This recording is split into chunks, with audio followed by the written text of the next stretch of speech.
Good morning and happy Thursday. If you're wondering why I'm wearing the same shirt as yesterday, this is the same day. I'm going ahead and recording both lessons for the next 2 days together. Just but you can split it up Wednesday and Thursday. Okay. So this is for NTI day 18. This is Thursday. And so today we are going to try to wrap up the war. Okay. So the last thing we talked about in the last video was the D-Day and the Allied France, Britain, and American and Canadian and several other countries landing in France, taking France during D-Day and pushing toward Paris. And now we have a full-out invasion of Nazi-occupied Europe. Okay, so again, if you remember, Stalin is pushing from this side with the Soviet Union. They've routed them after the Battle of Stalingrad. Now, after D-Day, American and British forces have landed over here, and now they're pushing Germany this way. And so you've got two sides, the Soviets and the rest of the Allies, pushing on both sides, clamping down on Hitler and the Nazis. And so they're fighting a war on both fronts, and we're going to see today how that's pretty hard to do against multiple countries. Okay, so here we go. With the Soviets closing from the east and the Americans and British from the west, Hitler tried one last time to stop the Allied advance. Okay, so this is Hitler's big last effort to fight back. Okay, he's fallen back. His lines are falling. He realizes he's got to do something drastic and something big to try to turn the tide back in his favor. Okay, so this is that battle. Hitler tried one last time to stop the Allied advance. In the winter of 1944, he launched a huge surprise counterattack against the United States Army in Belgium up here. Okay. The Germans were able to push 50 miles into the American lines, creating a bulge in the line before being driven back. Okay, so it happens up here in Germany. And if you can imagine, kind of like right here, where you see this line is pretty straight. Boom, he makes a big punch right here, a bulge in the line, right? That's why it's called the Battle of the Bulge. Before Americans are able to regroup and force him back. He had a lot of casualties during this battle. Very intense battle in the winter of 1944 up in Belgium. Very cold, lots of snow. But the United States is able to regroup and rally back and fight back and ultimately thwarts Hitler's last final major attempt to change the destiny of the war. And it fails him, right? Ends up in an Allied victory. Okay. So by 1945, so that was the end of 1944. Now we're in 1945. The Soviet army was closing in on Berlin. Rather than surrender, as you all probably know, Hitler ends up committing suicide, killing himself. The Russians then took eastern Germany, including Berlin, while the Americans and British controlled western Germany. This is going to be important. Okay, so the Soviets have driven through, look at your screen, driven through and taken all of this land here in the yellow is occupied by the Soviets, including Berlin right here. And then the Allies are able to push in and kind of create this line about who controls what. The Soviets control all this land over here too, all these countries. It's going to be very important. Okay, so the Soviets have taken all of this from Europe. The Americans and Allies have taken all of this. I'll tell you why probably next week, why this is important. We'll get to it, okay?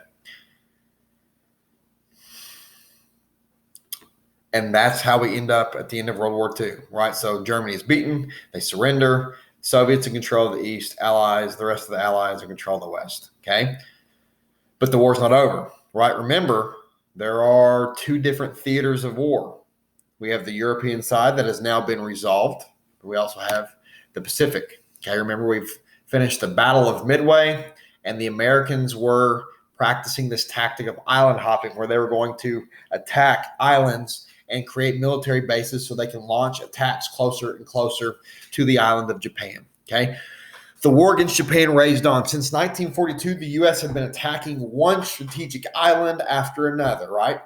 pushing towards the Japanese home islands, this was called island hopping. And so here we see Guadalcanal and all these different islands as they got closer and closer and closer to the island homeland of Japan. Okay. Y'all have probably seen that image before, right? And so here's a map of that, right? Here's okay, so Pearl Harbor in Hawaii is over here. And you see us attack these islands. We're not attacking all the islands around here, right? We're just taking specific key ones to create a trade line, a support line, to create a military line where we can secure passage and create a supply chain, right, toward Japan. So we worked kind of two routes, where we work up kind of from the south here. We take these islands, work from here, take these islands, and we start to push here, where we end up right here in striking distance of Japan. Okay, that's the whole idea. Secure places, secure islands, and get inch closer and closer to the homeland of Japan. Okay. As you also probably know, something has been taking place at home in the United States under secrecy. It's called the Manhattan Project. The U.S. had been developing a secret weapon, the atomic bomb. This project was called the Manhattan Project. By 1945, 2 bombs were available, right? They did the tests. You all have played Call of Duty, played Nuketown. That is based off of the real fake town that they built, that they tested the bomb on, I believe, out in the New Mexico desert. They dropped it from a tower, and you can actually go look up, I believe, Nuketown test footage. It's or just first atomic bomb test. Like, go to YouTube, it's there. You can see how it wipes out everything. These were dropped. These 2 bombs were dropped on the Japanese cities of Hiroshima and Nagasaki, forcing the Japanese to surrender. And as it went, we're getting closer and closer and closer to Japan. We're island hopping.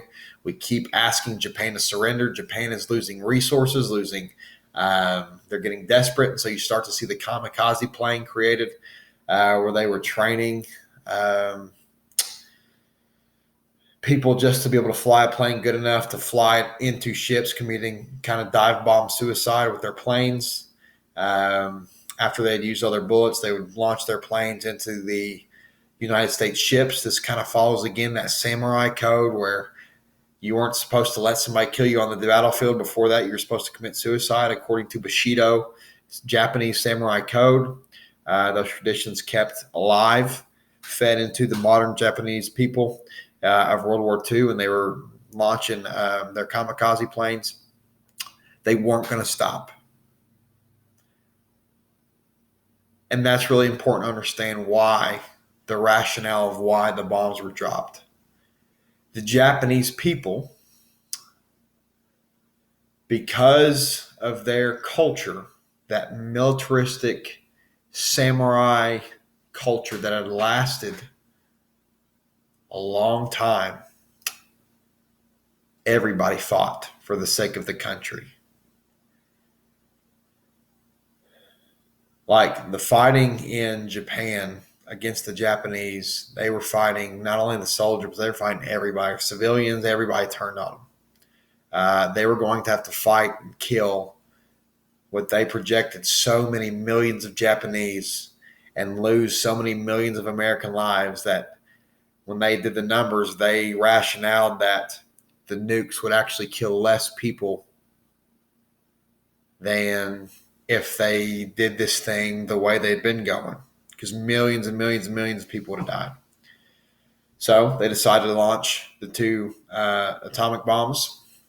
Before they do, they issue a message to the Japanese, say, Japan, we're giving you one last warning, surrender. They say no. They launch the first bomb. They ask them again, surrender or the same thing will happen. The Japanese don't reply. 3 more days goes by. They launch the second atomic bomb. The next day, the Japanese surrender. This is the only time ever in world history that nuclear weapons have been used on another country in war. We've always had threats, right? Huge stockpiles of nukes. We had tests, but we have never, this is the only time one country has used it on another country, and it was us using it on Japan. Hasn't happened since. Let's pray it never does. Okay. Usually, if we were in class, I'd show you a video. You can go look at YouTube nuclear bomb time lapse. It's mind blowing to see how many nukes have gone off in our world, how many tests have been done. It's you can fast forward through it and just check it out. It's nothing like super in depth, but it just shows you a time lapse of all the nuclear tests that have been done on the planet. It's pretty crazy. But here's the bomb going off, obviously, and then here's images of the aftermath, completely decimating anything in its path. Okay. Japan surrenders, right? So now we've got victory in Europe, victory in Japan. World War II is over. Okay, so what's the result? Okay, we've very quickly through online gone through World War II. We've seen what happened in Europe with Hitler and the Holocaust and the Soviet Union and us and D-Day and Stalingrad. We've seen in Japan island hopping, Pearl Harbor, the Battle of Midway, Okinawa, and now 2 nukes. It's finally over. So Europe, as a result of the war, 40 million are dead in Europe. Cities are ruined, factories and farms destroyed, and millions are homeless. Millions are homeless, with starvation and disease rampant. The U.S. and Soviets,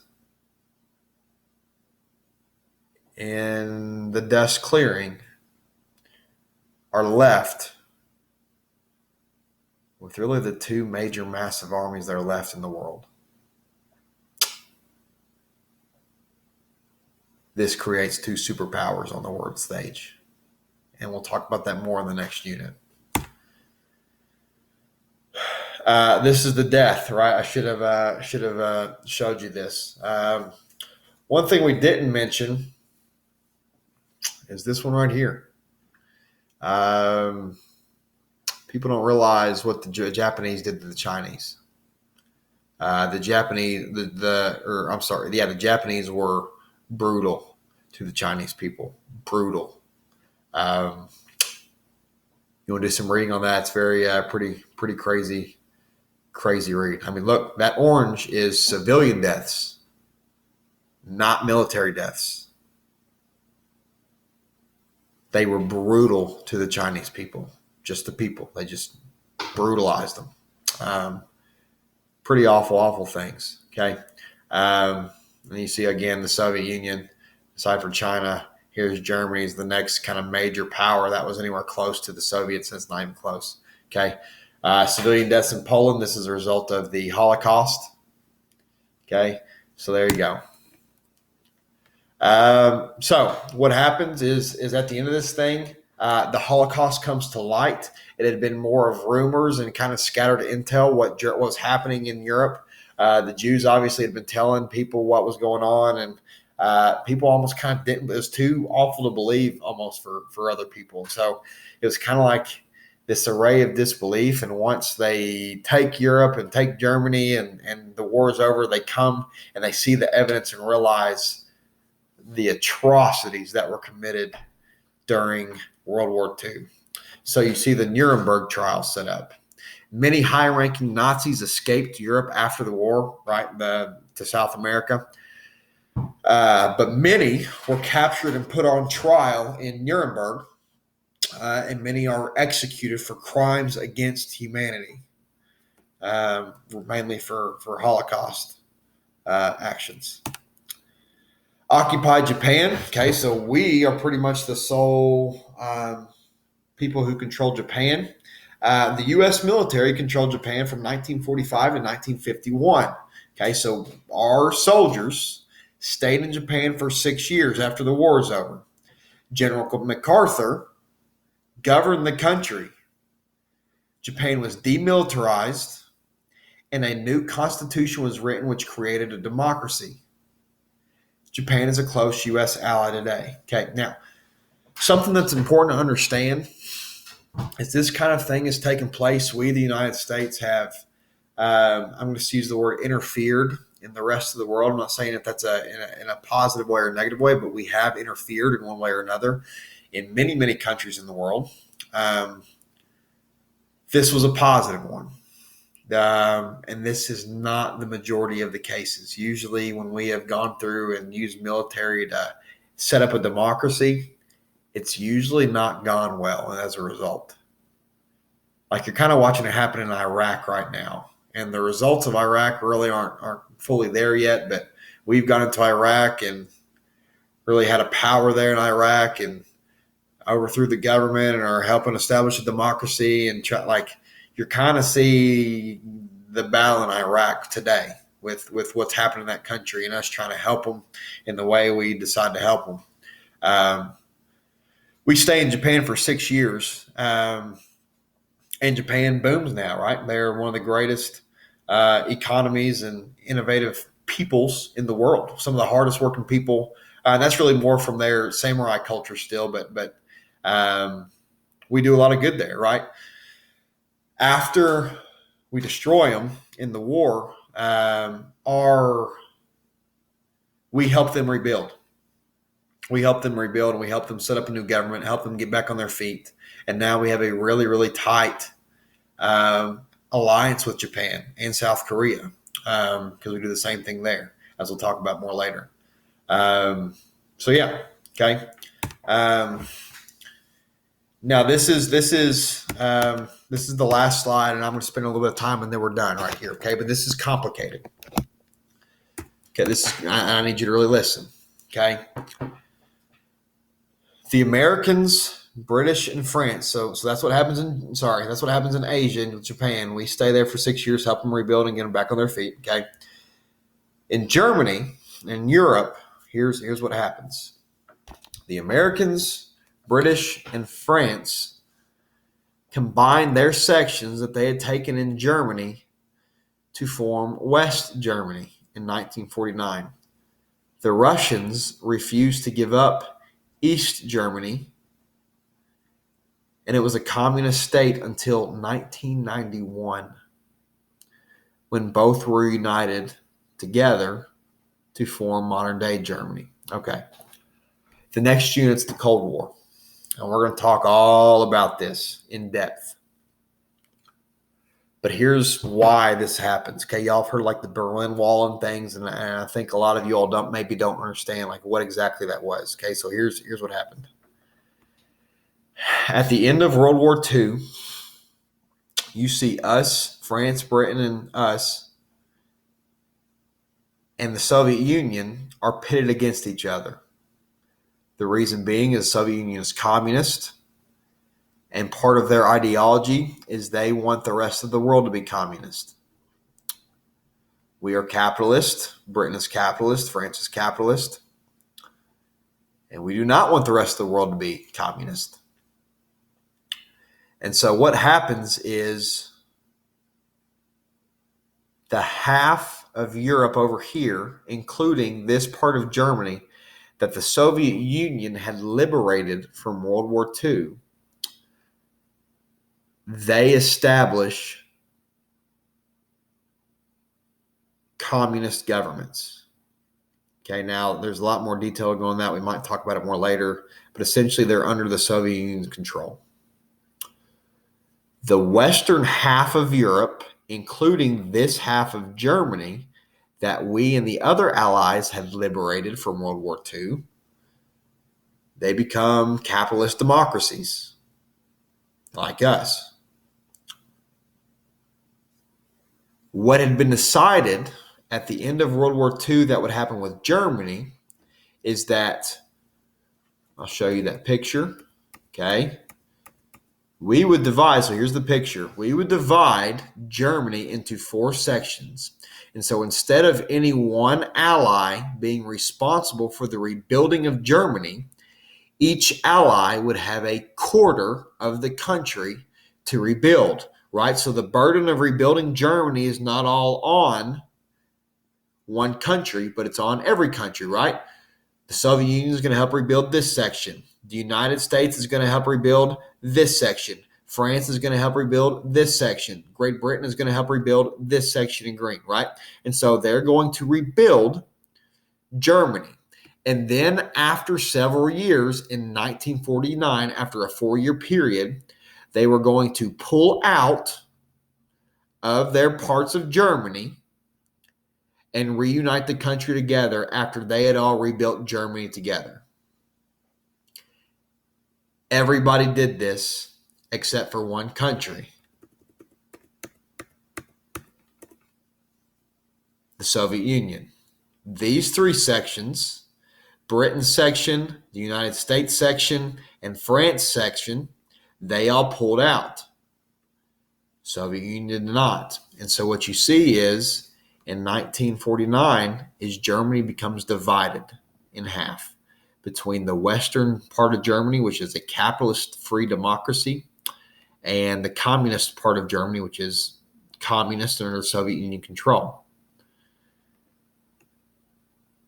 You all can see where the capital of Berlin is, right? Okay, that's in the heart of Soviet-controlled territory. Now, for the Germans, they don't want, like, this half of Germany still wants to be able to go into their capital of the country. And so what actually happened was Berlin is divided in the exact same way. The city of Berlin is divided in the exact same way. And that's what this image is. Berlin's right here. If you were to zoom in on it, there were 3 sections of the city of Berlin that were divided and 1 section that belonged to the Soviet Union. There was a wall erected to divide the city in half, built by the Soviet Union. The reason being is people were trying to go to Berlin to escape into the free part of Berlin. This was a route to get out of Soviet-occupied territory because life and conditions are so bad. So to keep that from happening, the Soviets built a wall to make sure their people couldn't leave and escape. There was one single guarded road that connected this half, right? So imagine the road leaving here, right? It would leave out this side and go. And so that was the route to freedom. That was the route to safety away from the Soviets. If you could get to Berlin and escape across this border, you could get on that road and go to freedom to the west. And so that's why the Soviets built the Berlin Wall. And that's where you see, like, the German country is divided for, from 1945 to 1991 ultimately, before that wall in here comes down. Okay. And we're going to talk about a lot of the things that happened during the Cold War between us, Britain, and France, and the Soviets. And that's going to be a whole unit on its own. Okay. So that's it. That's World War II. Okay. I'll say this too. I forgot to talk about this. The Soviets late in the game. This is important. Stay with me. I'm sorry. The Soviets late in the game, after we finished the war in Europe, they hopped in and started attacking Japan, right on the other side of the Soviet Union in the Pacific. And so as a result, when we divided Germany up with the Soviet Union, they also divided the Korean Peninsula. And the division you see here in Germany between Soviet-occupied Germany and Ally-occupied Germany, that's the exact same division you see in South Korea, except the Allies aren't there. It's just us. The top half of Korea belongs to the Soviets, and the bottom half of Korea is going to be rebuilt by us, creating North and South Korea. And our next war that we're going into is the Korean War. And you're seeing it set up right here. This is Germany we're going to fight a war in Korea for it. Okay, so that's it. That is it. Okay, that's World War II. Okay, so again, take notes today.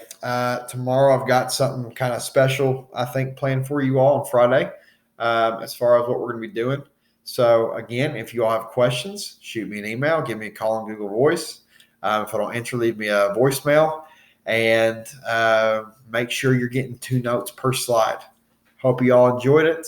Have a great day, and you've completed yet another unit. So, congratulations. This is your first unit you did online through NTI. So, those of you who have maybe thought about doing like online school when you get older, online college and going to work, this is kind of a small taste of it. It's much easier taste, trust me, but a small taste. Okay, so you all have a great day. Bye.